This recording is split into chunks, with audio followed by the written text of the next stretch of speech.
मुल्क में फी तोला सोने की कीमत में कमी रिकॉर्ड की गई है। All Pakistan James and jewellers association के मुताबिक आज मुल्क भर में सोने की फी तोला कीमत 2,17,800 रुपए है। इसी तरह सराफा मार्केट के मुताबिक 22 कैरात सोने की फी तोला कीमत 1,99,740 रुपए रिकॉर्ड की गई है।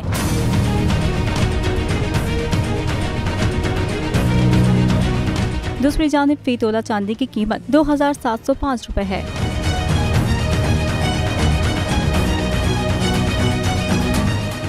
हवाए नफ्स की है हुक्मरानी, लुटेरा कर रहा है पासबानी।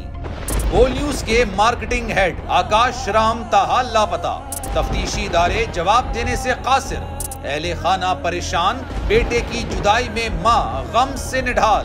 जो बच्चो हिंदू पर आए थे जो पाकिस्तानी, मुझे मेहरबानी करे पंहिंजो आकाश वापस कयो।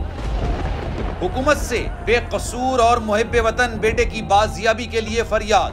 आकाश राम के अगवा के खिलाफ अहले खाना की जानिब से सुप्रीम कोर्ट में दरख्वास्त दायर। सुप्रीम कोर्ट के चीफ जस्टिस उमर अता बंदियाल से आकाश राम के अहले खाना की जल्द समाअत की इस्तदा। मुश्किल की इस घड़ी में आलमी मीडिया ने भी उठाई आवाज। CNN, आज तक, इंडिया टुडे, टाइम्स नाउ समेत आलमी मीडिया ने आकाश राम के अगवा के खिलाफ दिया बोल का साथ। उफ क्या जुल्म है, बोल इंसाफ का मुंतजिर।